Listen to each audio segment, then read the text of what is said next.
Mesdames et messieurs, bonsoir et bienvenue dans cette nouvelle édition de votre journal de 22 heures, dont tels sont les principaux titres.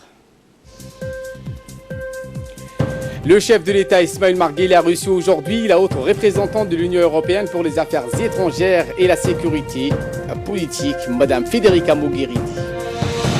Le sultan feu Abdelkader Hamad est enterré aujourd'hui dans la région de Tajora. Plusieurs personnalités civiles et militaires sont venues lui rendre une dernière salutation et hommage. Dans l'actualité internationale, Theresa May a proposé aujourd'hui aux parlementaires britanniques un nouvel accord de Brexit. Voilà pour les titres.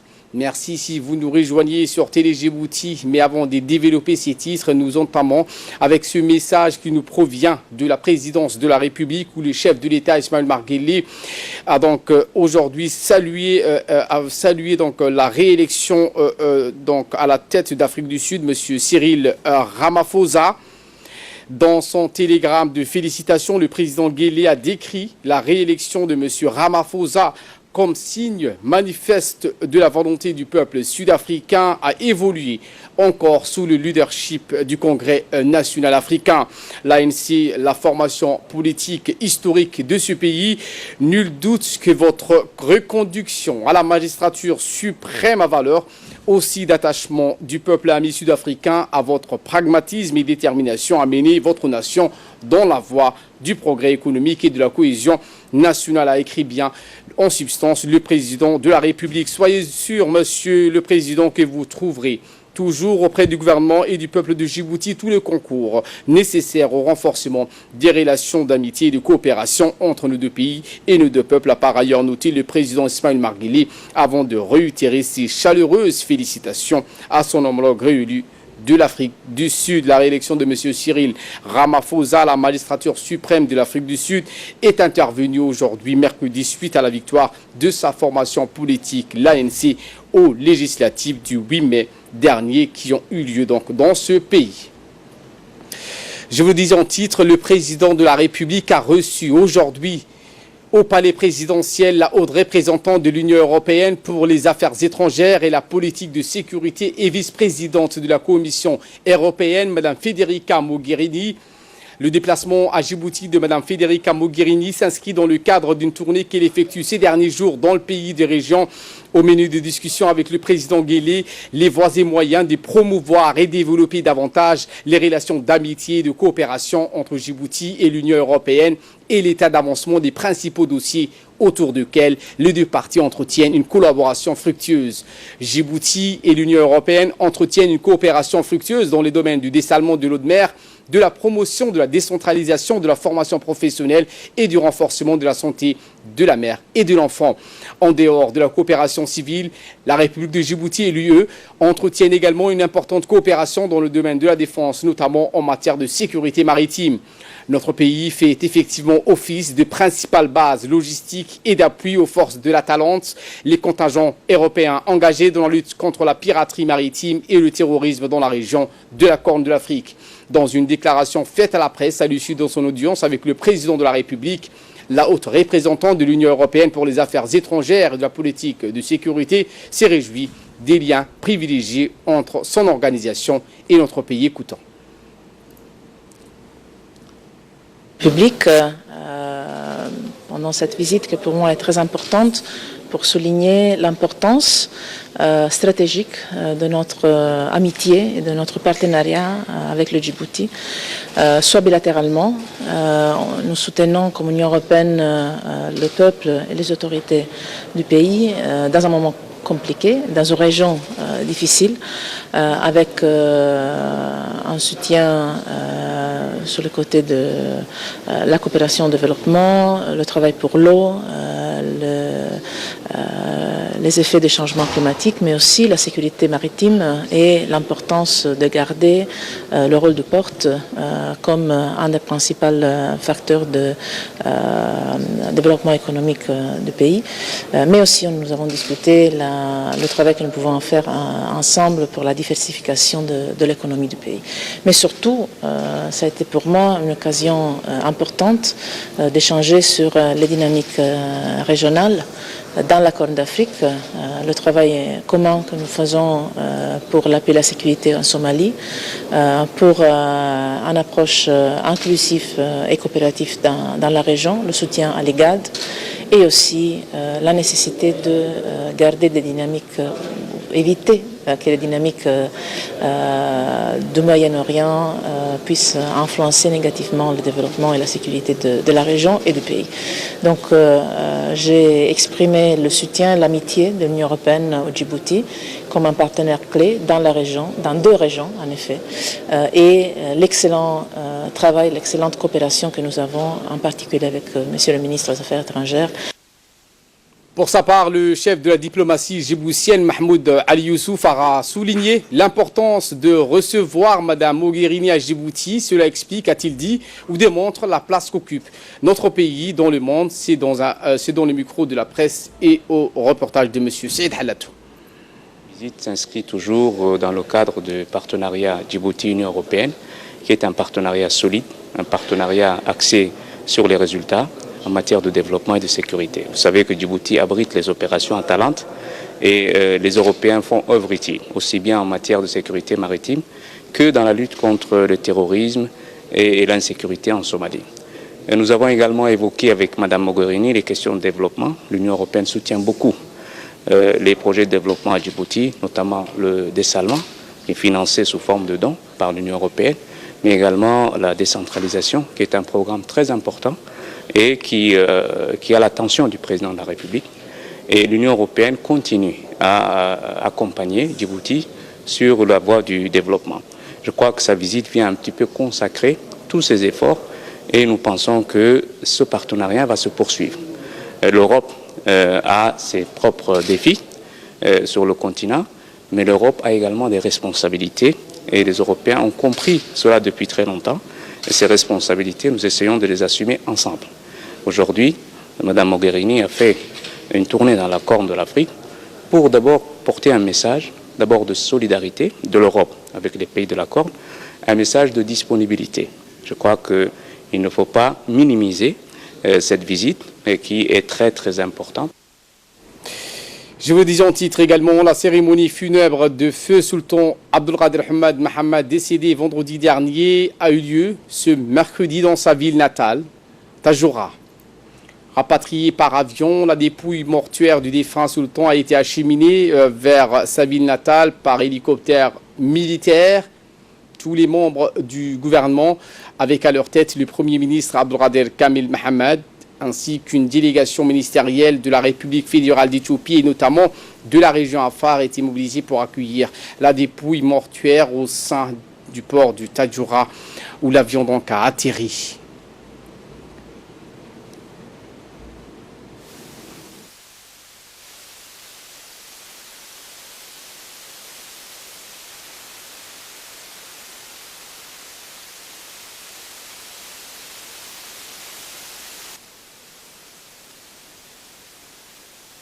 Issus de la capitale, de toutes les régions du pays, localités de Tajoura ainsi que du pays limitrophe ont investi pour la prière mortuaire collective. C'est ainsi qu'une marée humaine qui a déferlé sur l'artère principale de la ville blanche et des routes secondaires pour affluer ensemble et converger vers cette grande mosquée.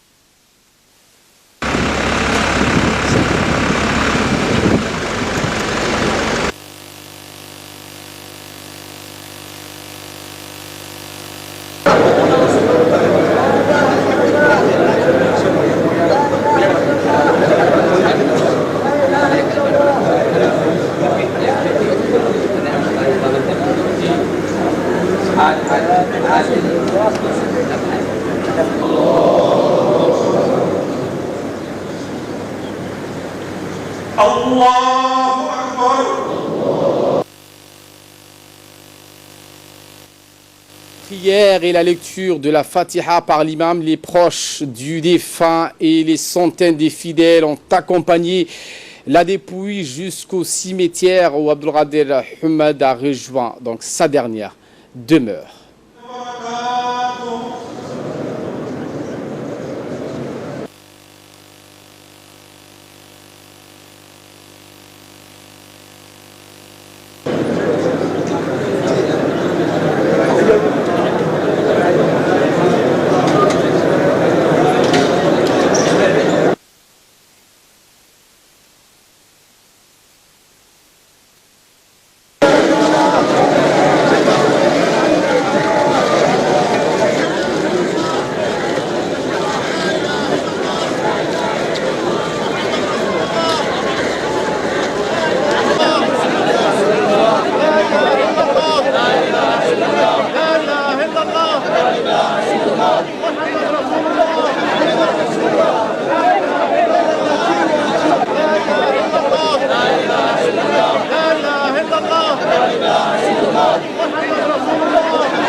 الآن صرت بين أطباق الثرى وبين عساكر الموتى على ذلك خلقت وعلى ذلك مت وعلى ذلك تبعث إن شاء الله من الآمنين ثبتك الله بالقول الثابت ثبتك الله بالقول الثابت ثبتك الله بالقول الثابت يثبت الله الذين آمنوا بالقول الثابت في الحياة الدنيا وفي الآخرة صراط المستقيم صراط الذين أنعمت عليهم غير المغضوب عليهم ولا. Voici à présent le portrait du sultan préparé par Abdelrahman Chibachi. Le sultanat de Tadjoura est l'une des plus anciennes institutions d'Afrique. Le sultanat s'est refondé au XIVe siècle. En 1450, Assa Kamil aurait ainsi été le premier sultan qui s'appuie sur une dynastie, celle des Ad Ali. Le pouvoir est depuis alterné entre les dignités et les burhanto. Le sultan est alors appelé Dardar et son vizir Banoïta. Selon les historiens, cette alternance serait mise en place pour régler un différend lié à la succession des Assa Kamil par ses deux fils, Dini et Burhan. Cette décision prendra ensuite toute son ampleur avec l'institutionnalisation du règlement des conflits à travers notamment les Miglis qui fut de tout temps le lieu central du pouvoir politique, institutionnel et social où Makaban et Malak délibèrent sur toute chose dans la cité. Les Dardar demeurant l'autorité morale suprême car ils puisent le pouvoir de son tambour royal, les Dinkara. Ainsi, c'est de cette lignée, et notamment des Burhanto, que le défunt Dardar est issu. Né en 1937 à Tadjoura, fils du sultan Ahmed et petit-fils du sultan Mohamed, il était dès sa naissance destiné à assumer cette fonction. En attendant, il sera recruté en 1961 comme administrateur au palais du gouverneur. Mais son père va décéder une année plus tard et le jeune Abdul Qadir est naturellement appelé à lui succéder en tant que vizir du sultan Habib, une fonction qu'il occupera pendant un peu plus de 20 ans. En septembre 1983, le sultan Habib décède. Comme le veut la tradition, une période de 2 ans doit être observée, une période pour faire le deuil du défunt sultan. Finalement, c'est le 8 avril 1985 que Feu Abdul Qadir Ahmed sera intronisé sultan de Tadjoura. La cérémonie est grandiose, elle a rassemblé tous les Debne Kouirima, autrement dit les tribus affiliées au sultanat de Tadjoura, mais aussi des autres personnalités de Djibouti et des pays limitrophes. Selon la tradition, l'intronisation du sultan de Tadjoura commence par l'égorgement d'un taureau, dont la peau est ensuite utilisée pour fabriquer le dinkara, ou le tambour qui incarne la sacralité du pouvoir du sultan. C'est ce même tambour qui a été transpercé dès l'annonce du décès du défunt sultan Abdul Qadir Ahmed le vendredi 17 mai 2019 pour signifier la fin de son règne.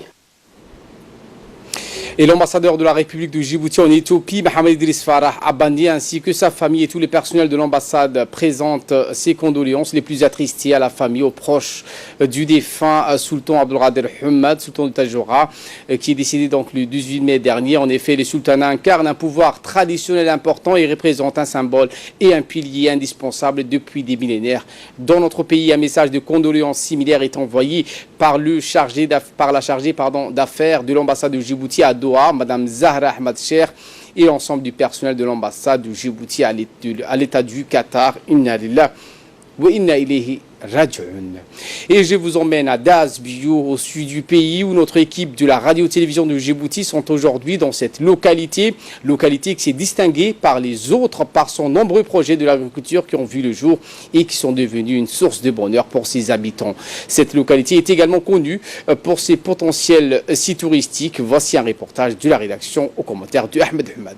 Village médiéval Das Bio a traversé les âges et reste aujourd'hui une des cités encore en vie alors que toutes ces terres de ces temps révolus ne sont plus que mines et font l'objet de recherches archéologiques. Quel est son secret ? Nous allons le découvrir dans ce reportage inédit et allons retracer l'histoire de la plus ancienne cité de cette contrée. Das Bio, à travers les âges, c'est un reportage de la rédaction, des images de Mohamed Chehem. Das Bio, hier jusqu'aujourd'hui, reste une énigme de l'histoire, une exception des cités anciennes qui a réussi à traverser les temps et à chaque fois échappe de peu à l'oubli.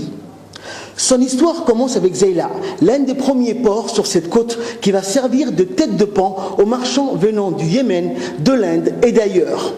Un port qui va se tourner également vers l'export et monopoliser ainsi le commerce régional pendant de nombreuses décennies. L'histoire de Das Bio est intimement liée à celle de Zeila. mais être antérieure aussi à celle-ci au vu des gravures rupestres d'enfants états, certains connaisseurs de la région, ou encore cette grotte mystérieuse faite de main d'homme dont une rampe d'accès a été aménagée récemment. Autre réalité frappante encore, Daasbiyo a connu une civilisation anti-islamique, comme en témoignent ces tombes non conformes à celles de la période islamique, également présentes dans le même cimetière. En attendant que nos historiens soient fixés sur les dates exactes, on peut affirmer sans se tromper que Daasbiyo était une des routes principales du port de Zeila, un port où s'approvisionnent les caravanes en partance pour la région d'Aoussa. Un haut lieu d'échange et de rencontre, le premier du genre dans cette contrée, Daasbiyo le sera jusqu'à la construction du port de Djibouti qui va détrôner celui de Zeila. Du coup, la station de caravane de Daasbiyo va se délocaliser vers Djibouti. Et comme l'écrit le gouverneur français de l'époque, plus de 50 caravanes, comptant chacune une trentaine de dromadaires, partent chaque jour de Djibouti. Et cela en période de Khamsin, précise-t-il, ce qui préfigure toujours, selon ses estimations, de l'essor du port de Djibouti. Conséquence directe, Daasbiyo, dont les activités commerciales s'estompent progressivement, sera abandonné par ses habitants.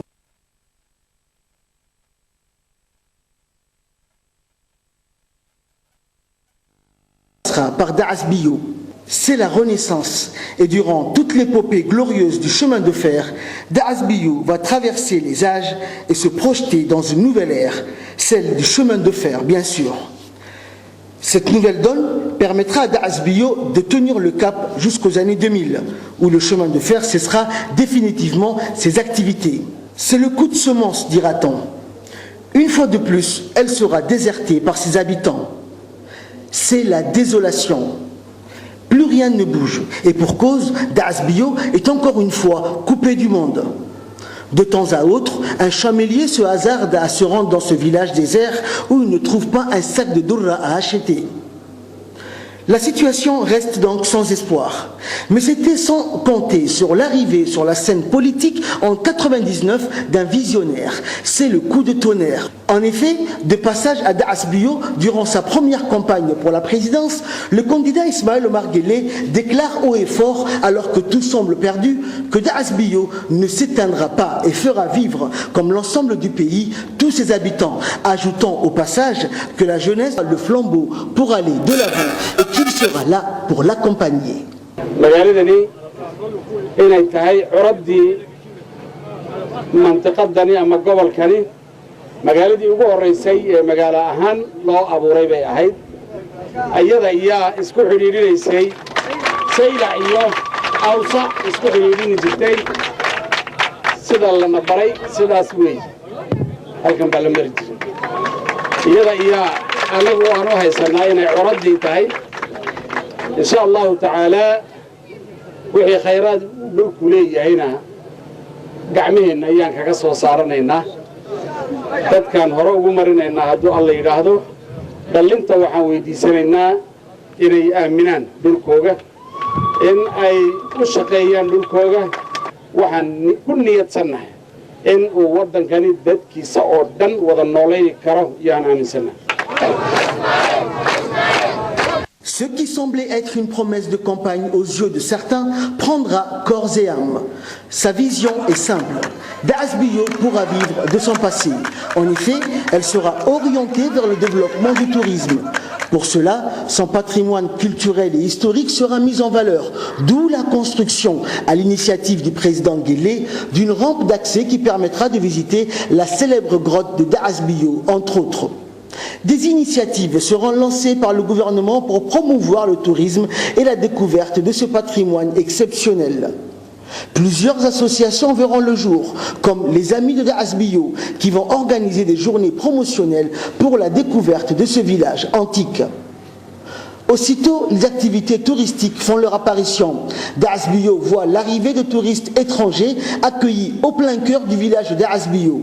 Cela fait l'affaire des caravaniers qui transportent ces mêmes touristes jusqu'au chef-lieu de la région, Ali Sabié, et à Dodo Dromadaire. anigoo la yaqaano yuufis cabdi faarax oo ka tirsan hirbaadiyaha dibadda yaalla oo xoolo dhaqatada ah halka waxaan u nimaadnaa tooriiskaan u nimaadnaa waxaana faa'iido ka helnaa waxaan ka helay faa'iido waan soorannaa bar hoggaankaan siinaa 3,000 qofka hoggaankaan siinaa 7,000 waxaa qaata qofka awrka leh awrta waan kaxaynaa waxaan geynaa gobolka Arsabiix baan geynaa maamul gobolka hortiisaan geynaa waan ku diirsanaa de markaa safarku u baahan yahay hadday arad tahay hadday masruuf tahay hadday wax kala tahay inta waan u siinaa. La vente de produits artisanaux de confection locale constitue de leur côté un commerce rentable auquel s'adonnent les femmes de Daras Bio. Avec le repeuplement de Daras Bio, le gouvernement, sous l'impulsion du chef de l'État, lance un programme de réhabilitation des infrastructures de base. L'eau d'abord, avec de nouveaux sites de forage, un nouveau château d'eau et un réseau de distribution d'eau. L'électrification, au solaire d'abord, ensuite avec l'interconnexion. wax biyo ka xun ma jiraan in muddo aba biyaha waxa la noo sameeyay 94kii way naga xumaadeen biyihiina waa noo sameeyay iyadana waan ugu mahadnaqaynaa madaxweynahan waan ugu mahadnaqaynaa wasaaradda qodaalkana waan ugu mahadnaqaynaa oo ministerka u horeeyay Maxamed Cawaale waan ugu mahadnaqaynaa bishii hore soo dhamaatay waan nacabnaa imika bishan aan joognaba ka aan joogno imika waad arkaysiin quruxdeeda madaxweynaha waan u mahadnaqaynaa tiriigaad arkaysid ee Itoobiya ka yimid dal noo soo duway oo na soo maray magaalada dhammaan tiriigaas ay wada leedahay waa alxamdulillah madaxweynaha ugu mahadnaqaynaa. Sur le plan social, la solidarité, un thème si cher au président, prend tout son sens à Daras Bio et se conjugue au quotidien.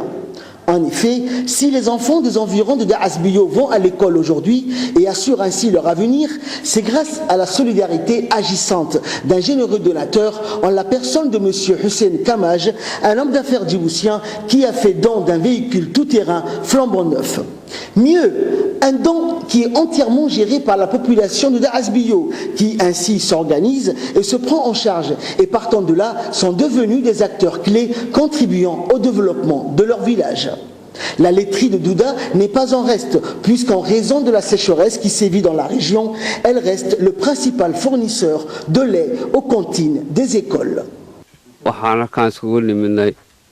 وجددي مارينتا بابوركا لا كرود داعس بيو marka waxa igu hareeraysan waa gudidi baaburka maareynayay ilaa ururkii Djibouti halka ma ku dhannahay marka baaburka sidii loo maareyn lahayd dayactirkiisii wixii maanta ku jirnaa marka sideedaba baaburku wuxuu yahay laf dhabarka in magaalada tareenkii uu noo bedelaanaka waayo liano waxaan ku isku gudubnaanay calisix isku xidha amba waddanka inta kaleba waa baabuurka marka horena tareenka un bay ahayd kolka horta ilaahay mahadax ka gaadho ninkii baabuurka la siiyay Hussein Kamash isaga habeen dhaar baan u ducaynaa. Avec toutes ces infrastructures, Daras Bio respire de nouveau et prend un nouvel élan et se projette dans les prochains siècles. Ses habitants sont fiers de revenir et de perpétuer ainsi cette force de vivre de leurs ancêtres fondateurs de Daras Bio, l'éternel. magaaladu way guurto geedibay diyaar walahayd alaabtooda wala xilxidnaayeen maxaa sanadkii waxa naga guuray 10 qof laakiin magaaladu way degtay intii naga socotayna way soo noqotay anigoo horta jaankii dhacsiya aad iyo aad baan ugu farxay iftiinkan anigoo wallahi xalay magaaladu hooyada ka guuray shucuur kale ugu dhalisay dhacsiyo magaaladii mudaweed baan noo ifsiimiyay biyo waan helnay solarta waan helnay ma sha Allah alxamdulillah allah billahi aad iyo aad barta dawladda qacan qabatay reer dhacsiya hadaan nahay waan soo baxnay madaxweynaha Ismaaciil Margeena aad buu mahadsan yahay. Nous aussi, durant notre passage à Ali Sabié, nous sommes retournés sur les traces de leurs ancêtres, comme ici, sur ce rocher, qui a servi de tour de contrôle ou de lieu de guet, non pas des avions, mais des caravanes qui venaient de la région d'Aoussa. Ce rocher, qui donne donc une vue en profondeur, a servi de siège aux guetteurs des caravanes il y a plusieurs siècles de cela. Et ce fait divers à présent sur instruction du procureur de la République et suite à des renseignements occupés et analysés par les OPJ de la brigade d'enquête et des délégations judiciaires ont procédé à l'arrestation d'un individu suspecté de fabriquer clandestinement de l'alcool. Plusieurs appareils, cuvettes et matériels utilisés pour la production de cette bière ont été saisis par les enquêteurs d'origine chinoise. L'individu confectionnait lui-même de la bière en vue de la revendre auprès de ses compatriotes travaillant sur le même site que lui. La bière est donc distillée dans le réseau local situé à PK23. La mise en cause, la personne qui est mise en cause est âgée d'une 50 d'années, se servait d'un matériel importé de la Chine en 2017 pour fabriquer ce liquide. Lors de son audition, il a reconnu que les boissons étaient destinées à ses amis et qu'il n'avait nullement l'intention de vendre sa marchandise en dehors de leur base.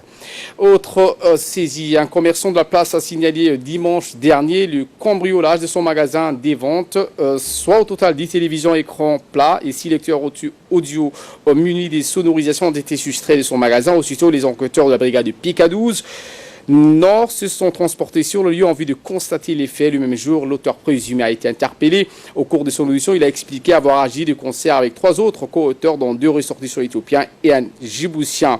Les gendarmes ont interpellé avant-hier le second auteur à son domicile et ont immobilisé le véhicule et ont servi au cambriolage à la brigade. Et de là, nous passons aux nouvelles du monde. Je vous le disais en titre, un accord de dernière chance. La première ministre britannique Theresa May a annoncé hier que son gouvernement proposerait à la Chambre des communes de voter pour ou contre la tenue d'un nouveau référendum sur l'accord de sortie de l'UE. Ces dispositions seront incluses dans un nouvel accord sur le retrait intitulé Withdrawal Agreement Bill que la première ministre compte soumettre aux voix des députés dans la semaine du 3 juin. Voilà pour l'essentiel de ce 22h. Merci à vous de nous avoir suivis. Très bon suivi des programmes sur Télé Djibouti.